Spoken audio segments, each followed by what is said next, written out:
Nantes a été illustrée par le voyage. Mais c'est pas François Hollande qui va faire le casting ou voir la shortlist de ceux qui vont remplacer. Tout de même, c'est quand même grave parce que l'Algérie est un pays souverain et on ne va pas parler d'une nouvelle tutelle. Cependant, Paris Il n'a insiste... absolument fait aucun geste de cette nature, le président Hollande. Oui, il est très prudent sur le sujet. Bien sûr, mais par contre, Alors, Paris insiste pour qu'il y ait quand même une succession tranquille, une succession douce et organisée parce que la France, l'Europe ne peuvent pas se permettre d'avoir l'Algérie, en tout cas, s'embraser dans une secousse sécuritaire et politique importante. Alors, de cette visite, il restera certainement l'enthousiasme de François Hollande pour qualifier les qualités du président algérien. Il a vanté la capacité de jugement d'Abdelaziz Bouteflika, très diminuée, on l'a compris, physiquement.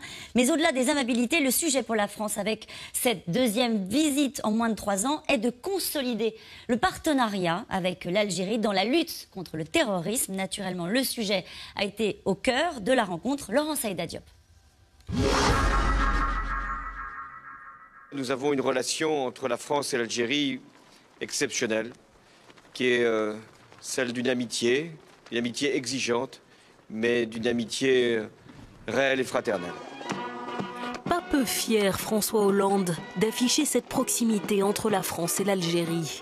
Hier, le président était venu en visite dans un territoire ami. C'est une des plus belles baies du monde. Ah oui. Et il n'est pas venu faire que du tourisme. Dépôt de gerbes, rencontre avec le Premier ministre, mais surtout avec le président algérien. Un Abdelaziz Bouteflika affaibli, qui a du mal à parler, à se déplacer, jamais vraiment remis de son AVC. Alors les rumeurs vont bon train. Hollande est-il venu préparer la succession? Officiellement pas du tout. Bouteflika irait même très bien. Je ne suis pas médecin et je ne viens pas comme médecin rencontrer un chef d'État ou un chef de gouvernement. Mais ce que je peux vous dire, c'est que la qualité de la discussion que nous avons eue pendant près de 2 heures était particulièrement intense et particulièrement élevée. Le président Bouteflika m'a donné une impression de grande maîtrise intellectuelle. Et même, c'est rare de rencontrer un chef d'État qui a cette alacrité. François Hollande, simplement venu célébrer une amitié qu'il se targue d'avoir restaurée. Pendant 132 ans, l'Algérie a été soumise à un système profondément injuste et brutal.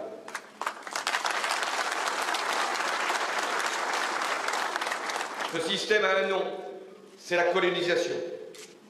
Et je reconnais ici les souffrances que la colonisation a infligées au peuple algérien. Décembre 2012, devant le Parlement algérien, le président français prononce ces mots. Ce que tout un pays attendait, acte de reconnaissance, de repentance, 50 ans après l'indépendance de l'Algérie. Ce qui nous est demandé, c'est de préparer l'avenir. C'est pas de revenir constamment sur le passé, mais en même temps, c'est pas d'occulter ce passé. Il existe, nous devons le reconnaître. Il doit être traduit par un discours de vérité, celui que j'ai prononcé. Mais moi, ce que je veux, c'est que entre la France et l'Algérie, nous regardions en face. Et les efforts du président vont être récompensés. Dès janvier 2013, l'Algérie prête main forte à la France dans son combat contre le terrorisme au Sahel. Le pays ouvre son espace aérien, ravitaille en carburant et donne de précieux renseignements. Victoire ici des mineurs. L'Algérie, allié indispensable au Mali, en Libye, mais aussi véritable partenaire économique. La France entend être et demeurer le premier partenaire économique de l'Algérie. Talonnée par la Chine, la France ne compte pas se laisser détrôner. 7000 entreprises françaises exportent en Algérie, 456 sont installées, et certaines en grande pompe, comme ici, Renault. Première usine inaugurée en 2014, même Laurent Fabius et Emmanuel Macron avaient fait le déplacement. Une nouvelle ère s'est bel et bien ouverte entre la France et l'Algérie. Un partenariat économique, une alliance militaire que François Hollande veut continuer de faire fructifier. Et cette question, qui commande en Algérie? Le président, le FLN, l'armée ou les services secrets? Mohamed Sifaoui. En vérité, il y a eu beaucoup de fantasmes qui tournent autour de cette question dès qu'elle est soulevée. Ce qui était vrai il y a quelques années n'est plus vrai aujourd'hui. Aujourd'hui, il y a un système de gouvernance, c'est-à-dire que c'est pas un homme, c'est pas une personne qui dirige. C'est pas un clan. C'est pas un clan, c'est plusieurs clans amalgamés les uns aux autres. C'est un système de gouvernance qui agit comme conseil d'administration, permettez-moi l'expression, où tous les intérêts claniques, tous les équilibres sont garantis, et le rôle de ce système réside dans le fait qu'il est impérieux de pérenniser ce même système, c'est finalement le dénominateur commun. Le deuxième point qui est important pour tous les classiques du régime, c'est la question relative à la captation de la rente. L'Algérie est un pays très riche, et à la répartition de cette même rente, d'où provient finalement la stabilité du régime. C'est de la répartition et du bon vouloir de la répartition de cette rente qui permet de la clientélisation de certaines élites politiques, médiatiques, intellectuelles et des acteurs de la société civile, qui font que les corps intermédiaires sont rattachés d'une certaine manière à ce système, corrupteur et corrompu, soit dit en passant. Ouais. C'est donc ce système-là qui dirige le pays. Ce n'est pas Bouteflika ou son frère, comme on le dit souvent un peu de manière abusive, ce n'est pas l'armée uniquement, ce n'est pas les services de renseignement uniquement, mais ce sont ces trois pôles. Les trois pôles sont les services de renseignement, l'armée, l'état-major de l'armée, la présidence de la République et le clan autour de la présidence de la République, avec un acteur supplémentaire, ce sont les opérateurs économiques privés qui aujourd'hui jouent un rôle important, un peu comme en Russie. Ce qu'on appelle en sciences politiques l'autoritarisme démocratique. Oui, c'est ça. C'est-à-dire que vous avez plusieurs centres de pouvoir d'ailleurs, et contrairement à certains qui disent qu'en Algérie, il y a pas que l'Algérie est pilotée par un pilote automatique, c'est pas vrai. Au contraire, il y a plusieurs pilotes. Mais il y a toujours une tour de contrôle qui veille à ce qui est comme une entente, ou à ce que tous ces clans-là, comme vous l'avez dit, ou ces centres de pouvoir, d'ailleurs, les hommes d'affaires font aujourd'hui, ils exercent une pression et ils jouent un rôle très important auprès de ces trois leviers. C'est un système politique solide à l'heure où on se parle, parce qu'on a bien compris, et on va l'aborder naturellement, que la France et l'Europe a besoin d'une Algérie forte, stable. Est-ce que c'est le cas? Alors, la valeur ajoutée de ce système, c'est qu'il a toujours essayé d'élargir son assiette. Il a une grande adhésion populaire. Qui veut quoi? Encore aujourd'hui. Encore aujourd'hui. Qui veut quoi? Qui veut la stabilité. L'Algérie est servie, elle est servie par un environnement instable. Et quand vous demandez à monsieur et madame tout le monde, ils vous disent Bouteflika, c'est pas parce que par amour qu'on veut garder ce système, c'est parce que Bouteflika était associé à une certaine sérénité et à une certaine stabilité. Et je pense que le débat sur la succession est en cours aujourd'hui, et Bouteflika a cette chance-là, cet atout-là, c'est qu'il n'y a pas de désaccord autour de sa personne. En revanche, la stabilité, elle n'est pas durable, elle n'est pas permanente. D'où l'urgence de l'Algérie, mais aussi avec ses amis français, c'est de préparer la suite avec une baisse vertigineuse du cours de pétrole, la baisse importante des réserves en dollars, et une secousse économique et une secousse sociale. Elle sera dévastatrice, elle sera problématique beaucoup plus qu'une crise sécuritaire qu'elle a connue d'ailleurs dans la décennie noire. Alors, c'est un régime aussi qui est fort que grâce à l'argent. Il ne faut pas l'oublier. Le régime aujourd'hui algérien, n'est fort que parce qu'il y a une manne financière. On y reviendra sur la situation économique de l'Algérie, et notamment sur cette manne des hydrocarbures qui permet à l'Algérie d'être forte et puissante économiquement. Vous avez lâché l'expression « préparer la suite ». C'est qui la suite? Non, mais c'est après Bouteflika. Oui, mais c'est qui? Alors, il y a des hommes palpables. Juste une chose, le régime algérien n'aime pas les surprises. On l'a vu après Boumedienne, avec Chadli, c'est un homme de sérail. On l'a vu avec Bouteflika. C'est souvent après un processus de négociation. Le système ne permet pas, en tout cas, un outsider. Il doit être de système politique. Je pense que les hommes autour du régime, Sefaoui a parlé donc, de certains hommes, comme Ouyaïa, le chef du cabinet, un homme proche de l'armée, mais aussi proche de Mais ce sera un héritier, entre guillemets, d'Abdelaziz Bouteflika.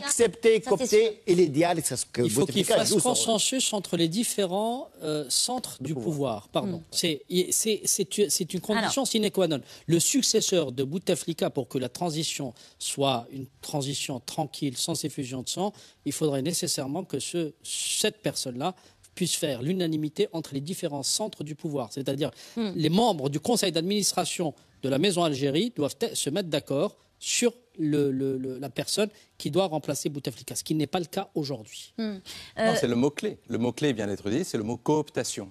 Parce que ça, c'est ce qui garantit précisément la pérennité du régime. C'est qu'à chaque fois qu'il y a soit une crise, soit tout simplement un moment de succession institutionnelle, les différents clans se mettent d'accord sur la personne à coopter. Et donc, ils se mettent d'accord pour aller chercher un jour Mohamed Boudiaf, quand ils vont aller le chercher au Maroc au pire moment. Ils se mettent d'accord sur Yamin Zeroual, ils se mettent d'accord sur Bouteflika, etc. Et c'est comme ça qu'on peut faire durer le système. Mais là où vous avez raison, c'est que ça marche tant qu'il y a une richesse à capter. Le jour où cette richesse décline, les clans se demandent comment on fait. Et c'est ce qui pose quand même la question, pardonnez-moi, de la démocratie. C'est qu'il y a un moment, si vous voulez, certes, c'est collégial, mais le peuple n'y est pas associé, en aucune façon. Et l'une des raisons pour lesquelles vous n'avez pas eu de printemps arabe en Algérie par rapport à un certain nombre de pays voisins de la région, c'est précisément parce que, oui, le peuple algérien se félicite d'avoir une certaine forme de stabilité. On est passé à travers toutes les violences de la région sans trop de heurts, mais en même temps, il y a une revendication de justice et de besoin de s'exprimer.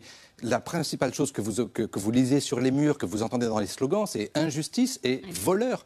Parce que précisément, la jeunesse algérienne a le sentiment de ne pas être associée à ce partage de la rente et à ne pas être associé à l'achat de la paix sociale. L'un des sujets, naturellement, qui a été évoqué lors de cet entretien entre François Hollande et Abdelaziz Bouteflika, c'est le terrorisme. Qu'est-ce qu'il est allé demander? Est-ce qu'il est allé négocier quelque chose? On sait que l'Algérie dans la région est un rempart contre le djihadisme, contre les terroristes. Est-ce qu'il y a quelque chose qu'il est allé négocier? Alors, je crois qu'il y a deux choses très importantes. Nous parlions tout à l'heure des années 90 et de ce qu'avait traversé l'Algérie. Et deux des pôles, l'armée et les services de sécurité. Cette stabilité qui est nécessaire pour l'Algérie, bien sûr, mais pour la région. Je rappelle que plus on s'éloigne vers le sud et vers l'est, moins la stabilité est présente.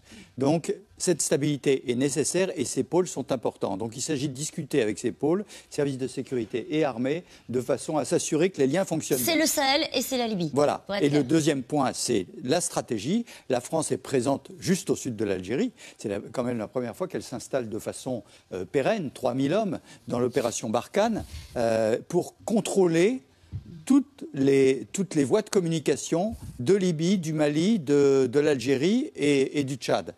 Et là, il y a un besoin essentiel de coopération avec l'Algérie. Parce que les mouvements, d'abord les populations sont parfois les mêmes, au nord et au sud, les Touaregs. Et ensuite, la circulation, on voit bien l'intervention en Libye américaine hier, c'est contre un Algérien dont les premières armes ont été faites en Algérie. Alors, donc il y a une évidente coopération nécessaire. On va revenir sur ce qui s'était passé en janvier 2013, l'opération Serval. L'Algérie ouvre son espace aérien. On se dit, waouh, c'est un vrai changement. Ça s'est pas fait aussi vite qu'on l'a dit. D'accord, vous me permettez d'avancer un petit peu. Ouais. Aujourd'hui, c'est pour ça que je vous repose ma question. Qu'est-ce qu'on attend des Algériens? Quoi? Qu'ils tiennent les positions ou ça, je veux dire, jusqu'où ils vont dans la lutte contre le terrorisme dans la région? Alors, il y a deux choses. La lutte interne, c'est le problème de l'Algérie et de régler ces problèmes des djihadistes qui sont en Algérie. Ça, c'est un premier point. D'accord. Et là, l'Algérie est assez grande pour le faire. Elle fait le job. Très bien. Le deuxième point, c'était souligné, l'affaire du survol aérien n'a pas été aussi simple que ça. Les rapports entre l'Algérie et la France sont toujours, malgré la grande confiance établie, certes, sont toujours un peu tendus sur le plan de la sécurité. Lorsqu'on demande d'avoir des officiers français en position de liaison, par exemple en Algérie, c'est quelque chose qui est impensable aujourd'hui. Lorsqu'on demande d'avoir des Algériens, possiblement dans le PC N'Djamena, qui assure la coordination, c'est impossible. Donc il y a un certain nombre de limites quand même à la coordination. Mais nous avons besoin de cette coordination. Nous avons besoin d'avoir le numéro de téléphone du PC opérationnel qui, dans la zone sud, va permettre. Or, pour l'instant, ça passe par Alger, donc ce qui limite beaucoup la coordination. Vous diriez que ce sont des alliés qui ne sont pas fiables, mais on ne peut pas s'en passer, on est obligé de faire avec. Non, comment est-ce que vous qualifiez la relation militaire, au fond, et en matière de renseignement entre la France et l'Algérie? Je ne dirais pas qu'elle n'est pas fiable du tout. Elle est difficile. Elle est difficile comme le sont les rapports d'une armée algérienne ce matin, j'étais même avec des stagiaires algériens qui sont à l'école de guerre française, donc on a des rapports très très directs, mais dans la structure, c'est plus compliqué. Il y a toujours une espèce de méfiance et le rapport, la réunion, par exemple, le président est allé hier en Algérie, son chef d'état-major particulier a très certainement rencontré les militaires algériens. Mais en revanche, que le chef du centre opérationnel des armées françaises prenne son téléphone pour appeler son équivalent algérien, c'est beaucoup plus compliqué. Voilà, donc, grande confiance, mais difficulté de relation. Il y a pour poursuivre ce qui vient d'être dit, effectivement, le problème des Algériens, c'est que c'est un régime qui reste quand même très conservateur, très archaïque, et qui, sur le plan psychologique, n'a pas réglé un certain nombre de problèmes. Si on refuse toujours la présence d'un militaire français sur le sol algérien, tout simplement parce que c'est un régime qui reste otage de son histoire et qui en a fait d'ailleurs un front de commerce. Si l'armée algérienne refuse de se projeter à l'extérieur, c'est parce que aussi c'est dans l'ADN idéologique, je dirais, de ce régime. Et puis il y a les restes de la guerre d'Algérie et de ce que ça implique. Oui, voilà. Mais il y a aussi autre chose. Ce régime, pour être, je dirais, crédible aux yeux de l'Occident d'une manière générale, pas seulement de la France, il faut qu'il entretienne d'une certaine manière un minimum de terrorisme. C'est-à-dire, on voit bien que l'implication de l'armée et des services algériens dans la lutte antiterroriste n'est pas totale. Il y a un double jeu ? Il y a, alors sans paranoïa aucune, comprenez ce que je veux dire. C'est un régime qui n'est pas démocratique. C'est un régime qui n'a aucune légitimité de ce point de vue-là. La seule légitimité qu'a ce régime, c'est une légitimité, dit-on, historique. Par conséquent, qu'est-ce qui lui fait tenir ce rôle, je dirais, de partenaire, entre guillemets, respectable dans la région? C'est de jouer ce petit rôle d'agent régional pour le compte des États-Unis ou de la France, pardon, c'est tout, sur le plan sécuritaire. Et de disposer finalement d'une manne financière qui peut permettre à quelques économies de faire tourner leur Mais vous avez dit quelque chose au fond d'assez grave, vous avez dit en gros ils entretiennent un fond de terrorisme. Oui. Ça veut dire quoi? Qu'on laisse filer quelques djihadistes? Ça veut dire, regardez un exemple précis. Il y a des djihadistes, enfin des terroristes, moi je ne les appelle pas djihadistes, des terroristes qui écument les montagnes de Kabylie, par exemple, depuis plusieurs années. Le jour où Hervé Gourdel a été décapité, les auteurs de ce crime ont été retrouvés sous la pression française et éliminés 3, 4, 5, 6 mois plus tard. Pour certains, dans le mois qui a suivi. C'est-à-dire qu'il n'y a pas une réelle volonté de la part du régime algérien d'en finir une fois pour toutes avec le phénomène terroriste islamiste, d'autant plus que ce phénomène terroriste islamiste ne se combat pas sur le terrain militaire uniquement en réaction. C'est un combat de fond qui doit amener un pouvoir sérieux à lutter contre le fond idéologique. Or, c'est un régime qui alimente le salafisme djihadiste par un certain nombre d'idéologies douteuses et par une politique encore plus douteuse. Donc, si vous voulez, de ce point de vue-là, ce n'est pas un régime sérieux, mais c'est un régime qu'on entretient parce qu'on n'a pas, je dirais, une autre alternative. C'est clair. Asni Abidi. Non, d'abord, la difficulté du régime algérien, c'est parce que c'est un régime, la nature même du régime politique, où ce ne sont pas des institutions qui fonctionnent d'une manière autonome comme des pays démocratiques. François Hollande est obligé de prendre son avion et est allé pour débloquer certains dossiers, dont les dossiers sécuritaires. Donc c'est une relation centralisée. Ça, c'est la difficulté du régime, mais ce n'est pas parce qu'il n'est pas fiable. Le deuxième élément, je ne crois pas que le régime algérien est un agent des pays occidentaux. Sinon, pourquoi l'Algérie avait refusé une demande américaine d'installer le centre de commandement pour l'Afrique pour ne pas perdre la main, sur les opérations. Deuxième élément, et justement parce que l'Algérie, vous avez parlé de ce passage aérien, de l'ouverture de l'espace aérien, on sait très bien en 2013. Voilà, parce que c'était un sujet de discorde à Alger. Et il fallait que le ministre français des Affaires étrangères, Laurent Fabius, le déclare lui-même sur une radio française pour dire « Nous remercions Alger d'avoir ouvert son espace aérien ». Donc les relations sont difficiles, mais attention, parce que aussi il y a un contentieux, il y a un héritage qui n'a pas été réglé. Sur la question d'entretenir le terrorisme, je rejoins Sifawi sur un seul point, c'est-à-dire qu'il faut absolument une une lecture ou une approche générale pour endiguer le terrorisme, dont justement la participation populaire à la démocratie. Mais pour dire que les Algériens sont derrière ou entretiennent le terrorisme, je ne crois pas. L'Algérie a payé un prix très fort. Et l'Algérien, justement, si aujourd'hui, ils ne veulent plus de changement brutal parce qu'ils ne veulent pas revivre la décennie noire, ils ne veulent pas aussi revivre le scénario probablement libyen et aussi syrien. Je peux juste m'expliquer, pardon, parce que... Expliquez-vous, Mohamed Sifouri. Pour qu'on soit très clair.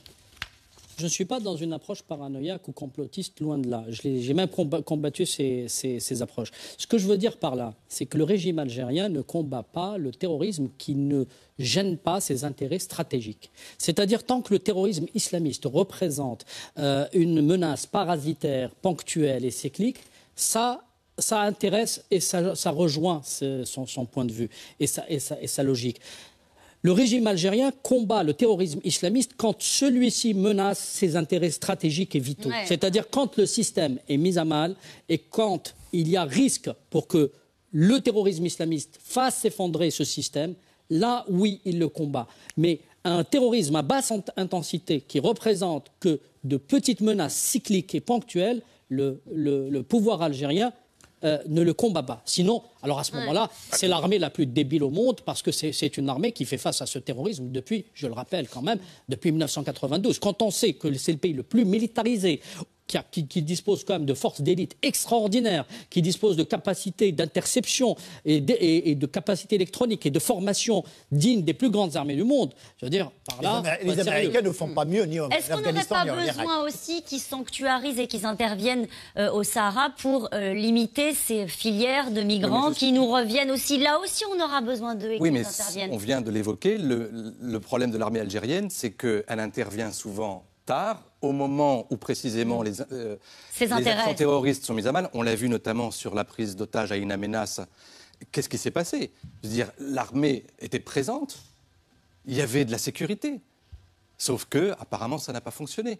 Et ça n'est qu'après seulement que l'armée algérienne s'est mobilisée, non seulement dans la région, mais également à ses frontières, où aujourd'hui la frontière avec la Libye est quasiment verrouillée. Donc, on sent bien qu'effectivement, il y a une volonté d'intervenir quand ça arrange le pouvoir en place. Et quand ça l'intéresse aussi sur le plan diplomatique. Pourquoi est-ce que les accords Touareg, les accords du Mali, avec les factions armées Touareg, ont été signés à Alger et pas ailleurs? C'est parce qu'à Alger, on les connaît, ces gens-là. Ça fait des années qu'on discute avec eux. Et donc, l'armée algérienne ne peut pas intervenir au-delà de ses frontières, mais lorsqu'elle a envie de faire venir un certain nombre de négociateurs venant des groupes armés de la région, pas seulement d'ailleurs du Mali, mais d'ailleurs du Niger ou d'ailleurs, ça se passe à Alger. Et là, la signature du 20 juin, avec les derniers groupes qui n'avaient pas encore signé, c'est grâce aux Algériens. Donc ils sont à la fois partie prenante, j'allais dire, dans les deux processus, celui de la répression et celui de la négociation. Je repose la question que j'avais posée au début de cette intervention sur le terrorisme. Qu'est-ce que François Hollande est allé demander, à votre avis, à Abdelaziz Bouteflika? Est-ce qu'il y a un sujet en ce moment de crispation, de blocage? Est-ce que le sujet de tension, ça peut être lequel? De la Libye?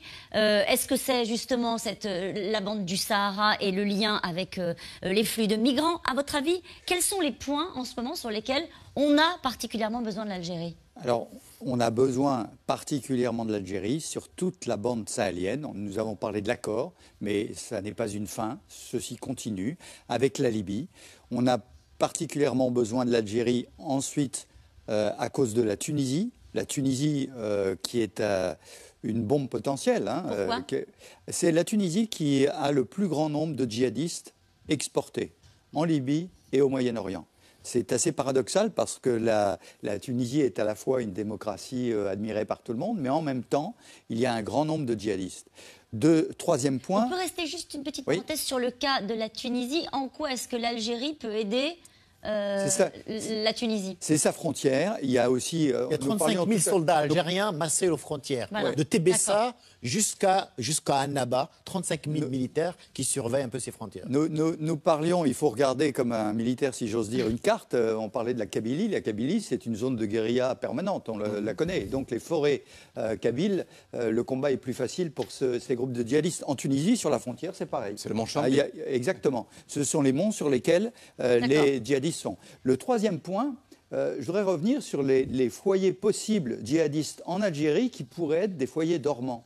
parce que c'est extrêmement dangereux. C'est-à-dire que lorsque les djihadistes, qui sont extrêmement mobiles, vont être neutralisés à un point, ils vont pouvoir allumer leurs mèches à d'autres endroits. Et toutes ces zones dormantes aujourd'hui ont besoin d'être pénétrées soit par du renseignement humain, c'est-à-dire des gens qui les infiltrent, de façon à pouvoir les surveiller, de façon à ce que l'explosion n'ait pas lieu. Parce qu'imaginons un seul instant que la bande sahélienne, Barkhane remplisse son rôle sur la bande sahélienne et que ceci se déporte au nord, nous aurons des explosions en Algérie ou que, comme nous venons de le voir hier, on a bien vu, Ben Mokhtar est passé du Mali vers la Libye, vers le nord de la Libye. Donc une mobilité absolument extraordinaire. Donc il y a une surveillance permanente et je pense que, compte tenu du système centralisé algérien, il y avait besoin de cette réunion de haut niveau, si j'ose dire, de façon à ce que les choses vers le bas soient irriguées et permettent la coopération. Vous avez cité son nom. On le surnomme aussi l'insaisissable. Sa tête est mise à prix par Washington et il est condamné à mort par la justice algérienne. Il s'appelle Mokhtar Belmokhtar. Il a été la cible d'un bombardement américain alors qu'il était en Libye. Depuis ce week-end, les informations contradictoires parviennent sur la mort de l'ex-chef d'Al-Qaïda au Maghreb. C'est lui notamment qui avait revendiqué l'attaque sanglante contre un complexe gazier dans le Sahara algérien. Laurent Hirsch. Mokhtar Belmokhtar. Depuis des années, il est l'ennemi public numéro 1 de l'Occident dans le Sahel. Le djihadiste est donné pour mort dans un bombardement de l'armée américaine à Ajdabiya, en Libye, dans la nuit de samedi à dimanche. La Libye confirme l'information. Les pays occidentaux sont plus prudents. Nous savions par nos propres services que Ben Mokhtar était en Libye. Et si une opération a eu lieu, et elle a eu lieu, et qu'elle a pu frapper un site, c'est qu'il y avait de fortes probabilités pour que Ben Mokhtar soit sur ce site.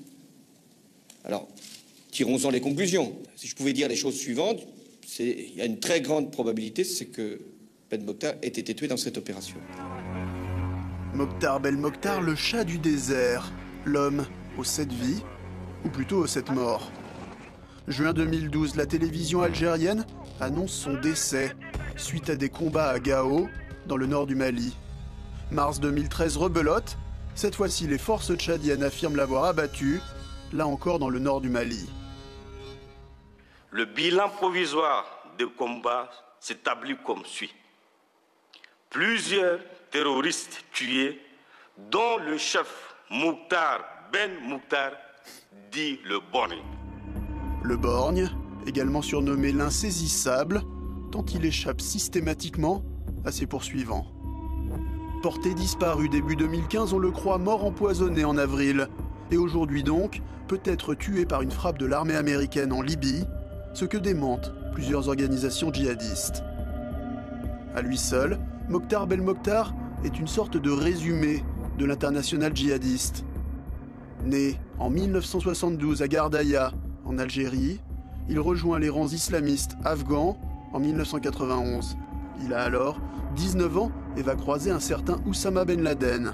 Puis il rentre en Algérie pour fonder le GSPC, l'ancêtre d'un groupe terroriste aujourd'hui bien connu.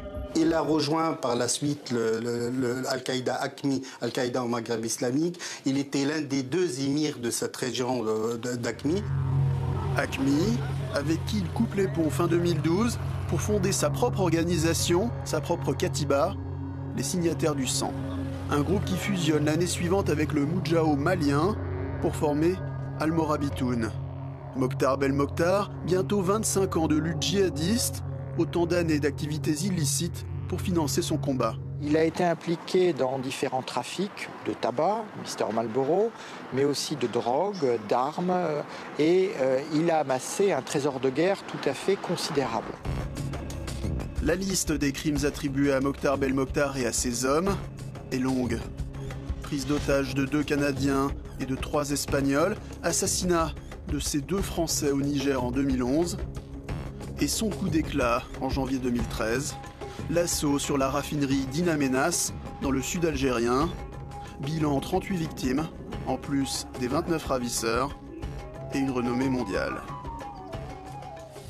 Alors nous allons revenir sur le parcours de ce Mokhtar Belmokhtar, mais d'abord cette question. Une insurrection des intégristes proches de Daesh n'est-elle pas à craindre au décès du président algérien? Oui, ils peuvent essayer, mais ils n'ont pas aujourd'hui une capacité opérationnelle, comme c'était le cas en 1992, où ils avaient, selon les estimations, pu mobiliser entre 27 000 et 30 000 hommes en armes. Aujourd'hui, ils n'ont pas cette capacité opérationnelle. Ils n'ont pas les moyens humains pour pouvoir déstabiliser un État ou une armée. Je pense que l'armée algérienne, pour qu'elle soit déstabilisée, il faudrait qu'il y ait une conjonction de deux événements majeurs auxquels viendrait se greffer une révolte islamiste. C'est d'abord un pays en faillite financière, plus capable de payer sa clientèle. Et deuxième élément, ce sont des soulèvements locaux, régionaux, régionalistes, parce que le régionalisme est très fort en Algérie, qui pourraient être, je dirais, motivés par des seigneurs locaux voulant devenir des seigneurs de la guerre, capter. La question financière devient de plus en plus importante en Algérie, y compris dans la mentalité des Algériens, de beaucoup d'Algériens, en tout cas pas tous, mais de beaucoup d'Algériens. C'est dire que demain, quand les caisses seront vides, c'est là où il faudra craindre énormément. Il ne faut pas oublier que ce pays a fait quand même à l'une des attaques terroristes les plus féroces, c'est-à-dire pendant 10 ans, dans l'isolement le plus total. Dans l'isolement le plus total, dans une armée livrée à elle-même, une population livrée à elle-même, qui ont, par je ne sais quel miracle, réussi quand même à entretenir, à maintenir, en tout cas, à supporter le choc. Donc, oui, peut-être qu'au moment de la disparition de Bouteflika, il y aurait quelques opérations possibles, mais je ne pense pas, objectivement, que ce soit des opérations qui seraient capables de faire chanceler le régime. Alors, ce Mokhtar Belmokhtar, c'était aussi un ennemi de l'Algérie, condamné à mort en Algérie. Oui, c'était un ennemi de tout le monde. On dit c'était, pardon, vous coupez. Oui, on ne sait pas. Tout à fait. On ne saura peut-être pas d'ailleurs tout de suite. Bon, aller chercher l'ADN compte tenu de la frappe qui a eu lieu va être certainement une tâche difficile. Il est présumé mort parce qu'il était la cible identifiée, reconnue des services américains qui ont quand même envoyé des avions avec des moyens lourds et sophistiqués pour le détruire, au moment où une réunion était en train de se passer. C'est-à-dire qu'ils auraient pu le détruire quand il apparaissait, j'allais dire. Non, ils ont attendu que la réunion ait lieu et que ses lieutenants soient avec lui pour frapper. Donc voilà ce qui laisse présumer qu'il était bien là et qu'il a été tué dans cette frappe. Maintenant, effectivement, on a vu son CV, si j'ose dire, depuis l'Afghanistan. C'est un ennemi permanent, c'est évident. Comme beaucoup de ces chefs djihadistes, ils vivent dans un autre monde. Ils savent bien que leur fin, ça sera la mort. Mais connectés pour vivre dans un autre monde. Oui, mais voilà, c'est leur façon de vivre, c'est leur façon de combattre. Ils sont convaincus de la justesse de leur cause et ils vont jusqu'à la mort. Donc, il était poursuivi. D'où la difficulté d'ailleurs pour les suivre. Hein. Je répète souvent qu'ils emploient des moyens très peu sophistiqués exprès. C'est-à-dire des motards, des mots, on se parle, on n'utilise pas les téléphones, etc. Donc la première piste pour le trouver, c'est tout simplement des agents infiltrés. Et on n'en parle pas assez, ce sont des héros qui resteront méconnus toute leur vie. Et qui, eux, vont aussi faire le sacrifice de leur vie, parce qu'à un moment ou à un autre, peut-être, ils seront découverts, mais ils sont dans le système et passent les informations pour qu'on puisse repérer ces criminels. Est-ce qu'il appartient, je ne sais pas qui peut répondre à cette question, mais à une dynastie qui est un peu en train de disparaître, qui est celle qui est liée, qui a approché Ben Laden ? Non, en l'occurrence, la plupart des djihadistes que vous voyez, c'est des djihadistes, ceux qui ont appartenu à l'armée islamique du salut, qui est devenue ensuite l'ISPC, une partie au GIA, les autres sont partis ensuite au Sahel. Ils ont vécu dans l'héritage Bin Laden, dans les idéaux Bin Laden. Mais ce qu'ils ont fait à eux tout seuls dans le Sahel, ça ressemble pas tellement finalement à ce qu'a fait Bin Laden en Afghanistan. Quoi ? Le trafic de drogue, le trafic d'armes, le trafic d'êtres humains, et puis ensuite le terrorisme de temps en temps, le terrorisme souvent pour se procurer des moyens, le terrorisme pour aller franchir des frontières, pour aller récupérer du carburant, des armes, pour pouvoir continuer à tenir. Bon, c'est pas franchement ce qu'a fait Bin Laden lorsqu'il était en Afghanistan, où il avait noué des alliances avec les talibans, où il avait instauré une sorte d'État dans l'État. Ouais. On n'en est pas là. Mais maintenant, aujourd'hui, ce qui est plus problématique, c'est plus tellement d'ailleurs le label AQMI, parce qu'il est décomposé, éparpillé sur 3 frontières. C'est Daesh. Est-ce qu'il avait fait allégeance à Daesh ? J'ai lu tout et le contraire de tout sur cette histoire. Alors non. Il y a un côté narcissique, je dirais, chez ces leaders, chez faillants terroristes, qu'il ne faut pas négliger. Belmokhtar avait fait scission avec son ancien chef Abu Zaïd, qui a été tué par l'opération Serval, et il avait refusé de faire allégeance à Droudguel, le chef d'AQMI en Algérie, l'émir national. Donc c'est quelqu'un qui voulait construire sa propre légende, c'est quelqu'un qui voulait devenir le vrai maître du Sahara, le véritable émir de Il avait de la fondé région. sa petite boutique, les signataires du sang. Donc il avait fondé sa petite boutique, il avait trouvé quelques petites divergences doctrinales secondaires pour lesquelles, et stratégiques par ailleurs, politiques, sur lesquelles il a construit son désaccord avec un certain nombre d'acteurs terroristes locaux. Donc non, il n'a pas fait allégeance, en tout cas il n'a pas rendu public, il n'a pas fait allégeance à Daesh. C'est une génération, là vous avez raison, c'est effectivement une autre génération. C'est une génération qui a connu, même s'il était très jeune, il était insignifiant à l'époque, il a connu la fin de la guerre d'Afghanistan.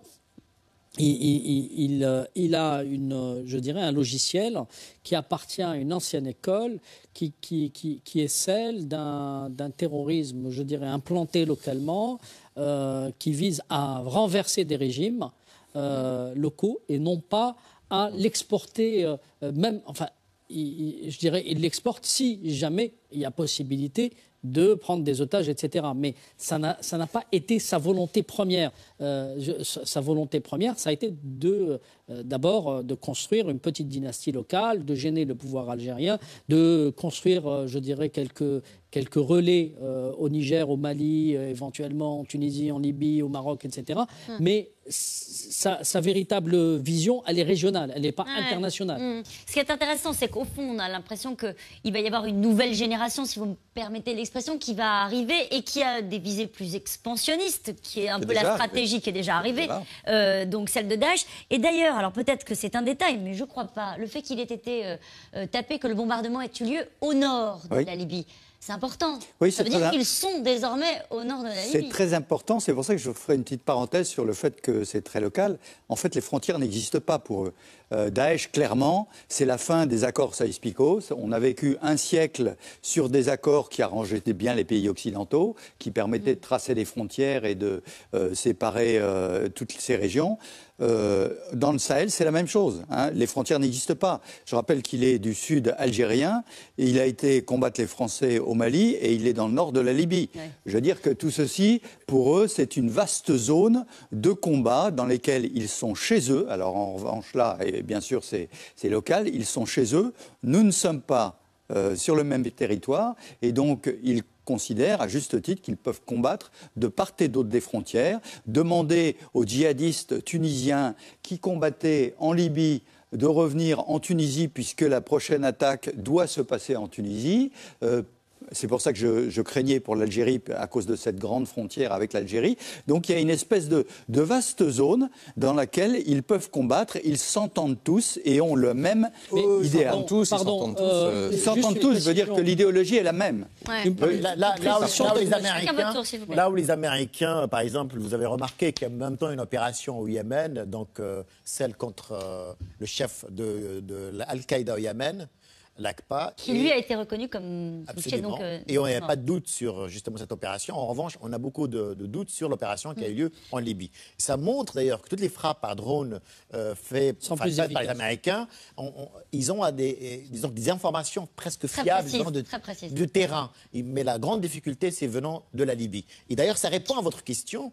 Le sens de la visite de François Hollande, c'est qu'il ne suffit pas d'avoir une coopération où que l'Algérie, aujourd'hui, elle soigne bien le président français et la France concernant la lutte contre le terrorisme, mais il faut aussi créer des conditions de la permanence de cette coopération. Et ça, c'est très important parce qu'il ne suffit pas de collaborer aujourd'hui et demain, parce que la Libye, vous avez raison, on a parlé de la Libye, mais aussi l'opération au Mali n'a pas terminé. Et je ne rappelle pas juste pour l'Algérie et le Mali, l'Algérie n'a pas fait venir les Maliens. L'Algérie, et d'ailleurs, Ouéaïa, c'est l'homme Afrique en Algérie. Depuis les années 80, l'Algérie est présente au Mali avec les Touaregs pour une raison principale. C'est-à-dire que l'Algérie est un élément dans le dispositif français. C'est une question de politique interne française. Alors on l'a un petit peu évoqué tout à l'heure, l'Algérie est assise sur des réserves d'hydrocarbures phénoménales. Une manne financière et des transactions de gaz, de pétrole qui ont rapporté 850 milliards de recettes entre 2000 et 2012. Mais avec l'effondrement des cours, les revenus algériens ont été divisés par deux. Comment gérer cette nouvelle donne économique dans un pays qui n'a pas réussi à diversifier son économie, un pays dans lequel l'État subventionne tout? Stéphanie Gillon avec David Lemarchand. C'est un pays assis sur un tas d'or noir. Dans le sous-sol algérien, des richesses naturelles inestimables. 9e producteur mondial de gaz, 18e producteur mondial de pétrole. Des ressources qui, avec la flambée du baril dans les années 2000, ont assuré à l'Algérie des rentrées colossales sur lesquelles repose aujourd'hui la quasi-totalité de son économie. En 2014, le pétrole et le gaz, c'était 97% des exportations de l'Algérie, des exportations totales de l'Algérie. Donc c'est une dépendance extrêmement élevée pour un pays en développement. Et cela veut dire évidemment que lorsque les prix du pétrole sont élevés, c'est bon. Lorsque les prix du pétrole chutent et sont bas, c'est évidemment pas bon du tout pour le commerce extérieur, la balance des paiements et également bien sûr pour la croissance économique de l'Algérie.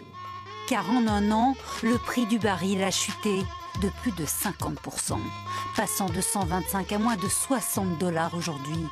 Un manque à gagner considérable pour l'État algérien, qui a vu ses recettes gazières et pétrolières baisser de 42%, creusant les déficits publics. Pour faire face, comme le Qatar, le Koweït ou la Norvège, il y a plusieurs années, l'Algérie a mis en place un fonds souverain, cagnotte destiné à compenser les fluctuations des prix du pétrole.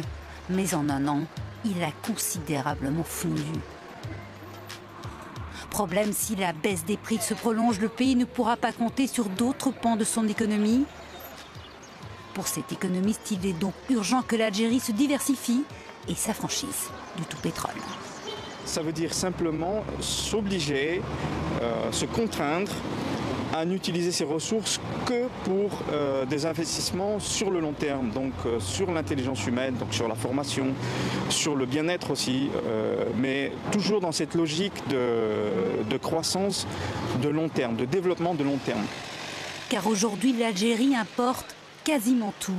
En 15 ans, sa facture d'importation a été multipliée par 5. Parallèlement, l'État continue à subventionner les produits de base, sucre, huile, mais aussi l'essence, des sommes qui représentent plus de 25% du PIB. Dans les pays en développement producteurs et exportateurs de pétrole, les subventions, c'est souvent un moyen pour un gouvernement d'acheter une paix politique et sociale. C'est donc un moyen de gouvernement quelque part. Ce n'est pas forcément un bon moyen de gouvernement. Parce que lorsque les prix des produits pétroliers sont massivement subventionnés, ce qui est le cas en Algérie, on n'a pas l'impression qu'il faut économiser ces produits et cette énergie, puisque ça ne coûte quasiment rien. L'opinion publique, en Algérie comme en France ou ailleurs, comprend qu'il faut économiser ce qui est cher, parce que ce qui est cher est rare. Donc il sera important, à terme en Algérie, d'augmenter les prix intérieurs de l'énergie, des produits pétroliers, du gaz, de l'électricité, mais c'est un sujet extrêmement délicat car les autorités algériennes savent bien que une forte augmentation des prix de l'énergie pourrait entraîner des tensions internes, sociales et politiques et des difficultés économiques. En Algérie, le taux de chômage, loin d'atteindre les sommets de l'an 2000, est reparti à la hausse. Officiellement à 10% et à 25% chez les jeunes, il pourrait en réalité être beaucoup plus élevé. Alors les jeunes, justement, cette question. Alors que la jeunesse algérienne est dans la misère, où passent les énormes bénéfices de la manne des hydrocarbures ? C'est tout le problème et c'est un immense scandale parce que c'est pas d'hier que ça date. C'est-à-dire, oui, on assiste depuis 2 ans à une chute régulière des prix du pétrole, mais il n'empêche que ça fait 20 ans qu'on pose la question en Algérie de savoir comment rediversifier son économie. Et quand vous voyez que l'Algérie, elle a tout, il y a tout. Il y a à la fois le soleil, il y a l'eau, il y a des plaines immenses qui ont jadis été les plaines les plus fertiles de cette région. Il y aurait de quoi, effectivement, pouvoir quasiment se passer de tout achat extérieur et donc d'être quasiment autonome. Pourquoi ça n'a pas été fait ? Mais parce que les années 60 ont été celles de l'industrialisation à la soviétique, l'agriculture a été complètement étatisée, donc elle est à genoux. Et donc aujourd'hui, quand vous allez acheter des yaourts, du lait, là, il vient de France, d'Italie ou d'Espagne. Et donc c'est ça qui est absolument scandaleux. Et le temps que vous vous mettiez à rediversifier tout ça, non seulement sur les importations, mais aussi pour essayer d'inventer d'autres formes de développement en dehors des hydrocarbures, ça prend 20 ans, ça prend pas 2 ans, ça se règle pas en Conseil des ministres. Quand il y en a, il n'y en a eu que 2 l'année dernière. Ah bon, donc, ils sont pas embêtés. Donc c'est ça la vraie difficulté. Or, aujourd'hui, et c'est à mon avis la question aussi, et on en parlait dans l'entourage de François Hollande au moment de cette visite, c'est dans le schéma de cette succession qui s'annonce, qui aujourd'hui peut s'avancer vers le peuple algérien en disant on va rompre avec cette pratique de la rente qui a plutôt bien fonctionné jusqu'ici parce qu'elle servait à acheter la paix sociale sous forme de subventions pour compenser les effets dramatiques du chômage de la jeunesse. Oui, ça a calmé. Mais ça ne peut pas tenir indéfiniment. Surtout que là, ils ont décidé de se lancer dans l'exploration de gaz de schiste. Ça veut dire qu'ils continuent de faire ce choix de l'exportation d'hydrocarbures, Mohamed Sifawi. Ils cherchent à diversifier les sources de revenus pour eux, c'est-à-dire pour le régime. Je ne vais pas être désagréable parce que le ton qu'on devrait normalement utiliser dans ce genre de cas, c'est un ton qui doit parfois, interpeller et laisser penser que ce serait excessif. Alors, je vais utiliser un autre ton pour ne pas paraître excessif. Il faut se rappeler une chose, c'est qu'une politique économique, quelle qu'elle soit, repose et obéit à un projet de société. Première question, quel est le projet de société du pouvoir algérien ? 0. Il n'y en a pas. D'accord ? Non, c'est clair. Deuxième chose. Où avez-vous vu un régime qui lui-même ne croit pas en sa politique ? Aucun. Même le régime chinois, il est cohérent. Même le régime stalinien du temps de Staline, les gens étaient cohérents. En même temps, vous venez de dire qu'ils n'ont pas de politique, donc ils croient à une politique qu'ils n'ont pas. Ils n'ont pas. Bon. Donc ils n'ont pas de politique, ils ne croient eux-mêmes, ils ne croient pas en leur propre pouvoir. Pourquoi je peux dire ça ? Parce que où est-ce que vous avez vu président d'un parti au pouvoir aller se projeter sur l'étranger qui vient acheter des biens en France ? Monsieur Saadani, président du FLN, enfin secrétaire général du FLN. Où est-ce que vous avez vu des caciques d'un régime envoyer leurs propres enfants et leurs propres richesses à l'étranger ? Le Premier ministre, Abdelmalek Sellel, celui dont on dit qu'il serait demain le successeur de Bouteflika. Où est-ce que vous avez vu Où est-ce que vous avez vu les Russes aussi. Attendez, non, ils ne font pas la même chose, c'est pas vrai. Ce que font les caciques du régime algérien n'a rien à voir avec ce que font les Russes ou ce que font les Chinois. Ce que font les caciques du régime algérien, c'est qu'au plus haut niveau, tout leur argent, leurs biens, leur santé, l'éducation de leurs enfants, tout se passe à l'étranger. Leurs courses, leurs emplettes, l'habillement de leurs femmes, les coiffeurs, tout, absolument tout. Ils sont tous projetés vers l'extérieur. Donc eux-mêmes ne croient pas en ce pays qu'ils gèrent. Alors pourquoi le gèrent-ils ? Parce que tout simplement, il y a un enjeu. Ces gens-là n'étaient pas prédestinés à diriger un pays un jour. D'abord, il y a une chose qu'on oublie souvent de rappeler, c'est que la légitimité historique fait que le tout venant peut devenir président de la République ou Premier ministre, le tout venant. Et là, aujourd'hui, l'Algérie est dirigée par le tout venant. C'est quoi le tout venant ? C'est des gens qui sont incompétents, qui n'ont aucune qualification, qui ne sont pas élus au mérite, qui n'ont pas de compte à rendre, qui n'ont pas de bilan à défendre et qui sont juste dans un jeu trouble de système, de cooptation qui fait que s'ils sont dans le bon clan, même s'ils n'ont rien, absolument rien, qui leur permettrait d'occuper des places de pouvoir, comme dans n'importe quel pays moderne. Parce que, pardon, la Chine aujourd'hui est devenue un grand pays moderne où quand même les gens sont formés. Aujourd'hui, même les enfants des caciques du régime ne sont même pas formés comme il se doit. Ce sont pour la plupart de grands abrutis. Mohamed Sifaoui, ce qu'on essaie de savoir là, l'Afrique. c'est, on a bien compris que les cours du pétrole dégringolaient, que c'était une économie qui était assise sur les hydrocarbures. Est-ce qu'il y a une fragilité économique qui se ressent dans le pays, qui pointe son nez et qui pourrait fragiliser ce pays, encore une fois, dont on a besoin pour d'autres raisons? Il faut avouer que la situation économique et sociale en Algérie est une bombe à retardement.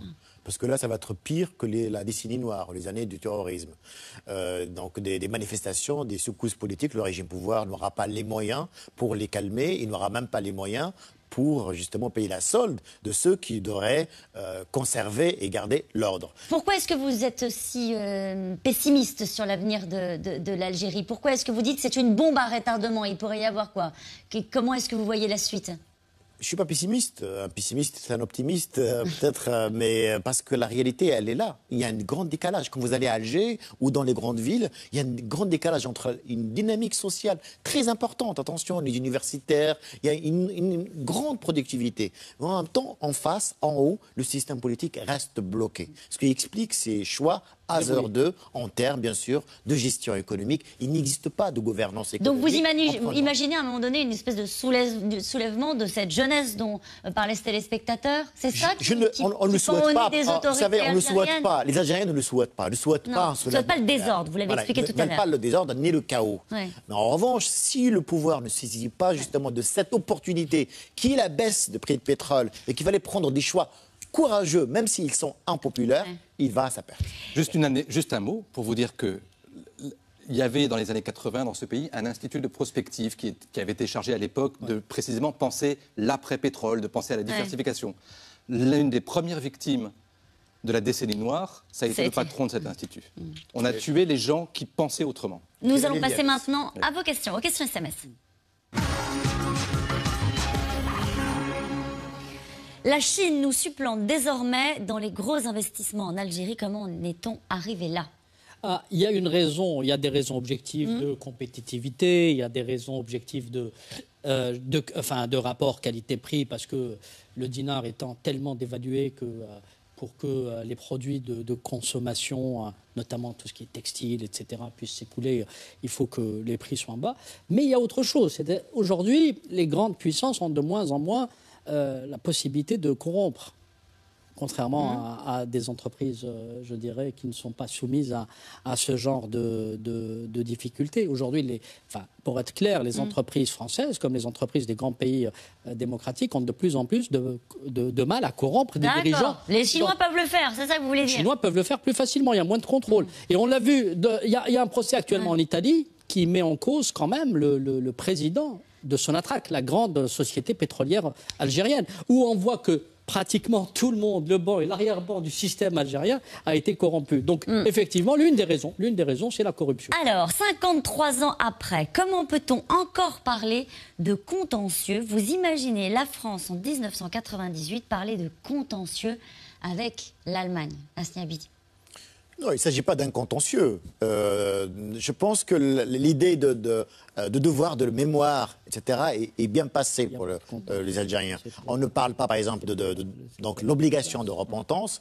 Ce qui est très important, c'est qu'il y a un pari qui est fait sur le départ de la génération de la LN, la génération de l'indépendance du FLN, et de préparer une nouvelle génération qui n'a pas, en tout cas, cet handicap ou la lourdeur de ce passé. Quel est le pourcentage d'Algériens parlant réellement le français? Peut-on encore parler de pays francophones? De moins en moins. Et c'est vrai que ça a été l'un des drames de la politique d'arabisation qui fait qu'aujourd'hui, vous parlez le français effectivement à l'université, mais vous l'apprenez mal au lycée et vous l'apprenez encore moins bien à l'école. Donc ça pose un problème générationnel qui fait que, en gros, à court et moyen terme... Un pourcentage, vous avez entièrement raison, mais le pire dans tout ça, ce n'est pas juste un problème de langue, c'est un problème de corpus idéologique qui suit la langue. Avec le français, on a accès aux Lumières. Avec l'arabe, aujourd'hui, on a accès à l'obscurantisme islamiste le plus souvent. Non, c'est Vous savez pas- la langue arabe ne véhicule pas l'obscurantisme. Aujourd'hui, pas Non, uniquement. non, Allez, pas uniquement. L'Égypte a fourni des prix Nobel Naguib Mahfouz en parlant que l'arabe. Ouais, Donc vous avez il y une a 50 lecture un peu biaisée Bon, de la allez, langue. y a-t-il une économie touristique en Algérie? Zéro, et c'est Zéro. ça. Et quand on parlait de scandale tout à l'heure, ça en fait partie effectivement. Quand vous voyez que la Tunisie et le Maroc, exactement avec les mêmes conditions climatiques et avec les mêmes paysages. les mêmes paysages, enfin oui, et l'Algérie a un littoral absolument fabuleux. C'est une honte qu'il n'y ait pas plus de touristes. Alors il y avait un peu de tourisme, notamment au Sahara. Pour pouvoir effectivement aller dans le Grand Sud. Il y avait encore un tout petit tourisme qu'a illustré Hervé Gourdel en Kabylie, notamment pour les amateurs de montagne.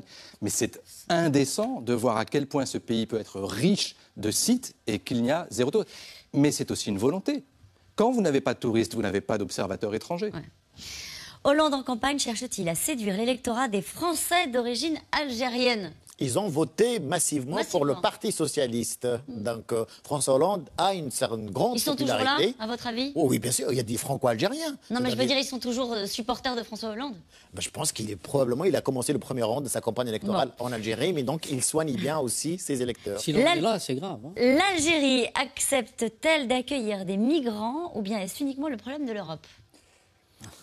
Elle accueille déjà, pardon. Elle accueille déjà énormément. des migrants. Oui, donc il y a des centres qui sont organisés par plusieurs organisations internationales, d'ailleurs dans le Sud, concernant les migrants du Sud. C'est un pays de transit ou ils s'installent vraiment? Un pays d'accueil et un pays de transit. D'accord. Donc ça, c'est surtout au niveau du Sud et aussi des centaines de familles syriennes. Il y a aussi des Syriens qui arrivent aussi sur le sol D'origine algérien. algérienne, parce qu'il y a beaucoup de Syriens d'origine algérienne qui sont partis Au en Marielle, Syrie. Mais rien à voir avec ce que fait le Maroc avec les migrants du Sud qui arrivent précisément à essayer de les contenir, de les regrouper et y compris d'envisager leur naturalisation et de leur donner du travail, ce qui n'est absolument pas le cas ailleurs. Non, on voit quelques centaines. Non, là, vous exagérez des...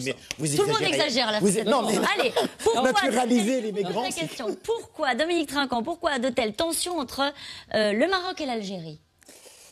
Sahara occidental, Ouais. vieille histoire, un territoire partagé entre les... Enfin, partagé, je veux dire, revendiqué un peu par les deux pays, donc une tension évidente. Historiquement, c'est intéressant, puisqu'on parlait de la colonisation, du repentir, etc. Deux modèles totalement différents. Hein. Je ne voudrais pas mettre en avant le fait que le Maroc était sous tutelle d'un maréchal, et donc qu'il a bien fait les choses, alors qu'en Algérie, la colonisation a été vue de façon totalement différente. Donc il y a vraiment deux modèles très très différents, et des contentieux actuels importants. Et la frontière est fermée. Et ce sont toujours deux frères ennemis. C'est toujours aussi rude entre les deux. Il y a aussi, Pas entre les peuples. Pas entre les peuples, entre les États et entre les gouvernements. Sauf pour le football. Sont manipulés. Connaît-on tous les grands chefs d'Al-Qaïda? Et si oui, dans quelle région se trouvent-ils? Est-ce qu'on les connaît tous? Oui. Est-ce qu'on sait où ils se trouvent, Dominique Trinquant? Non, alors, on les connaît tous. Alors, on parle d'Al-Qaïda, on spécifie Al-Qaïda, Daesh, etc. En fait, tous les mouvements terroristes sont effectivement étudiés par des spécialistes qui les suivent à la trace. Maintenant, savoir où ils sont exactement, non. Sinon, il y aurait probablement plus de ciblage que ceux qui ne sont faits. Est-il vrai que François Hollande est favorable à l'extraction du gaz de schiste en Algérie? Ce sont les entreprises françaises, des entreprises françaises. Total, notamment. Donc soutenues par le pouvoir français, par le président lui-même, à mon avis, qui souhaiterait exploiter le gaz de schiste contre l'avis des populations. Oui, parce que ça crée quelques remous. Ah oui, il y a quand même un peu d'indécence, parce que si le gaz de schiste pose problème écologique en France, il pose problème écologique en Algérie aussi. Donc il ne faut pas mépriser ces populations qui, historiquement, sont encore traumatisés par les essais nucléaires qui ont eu lieu durant la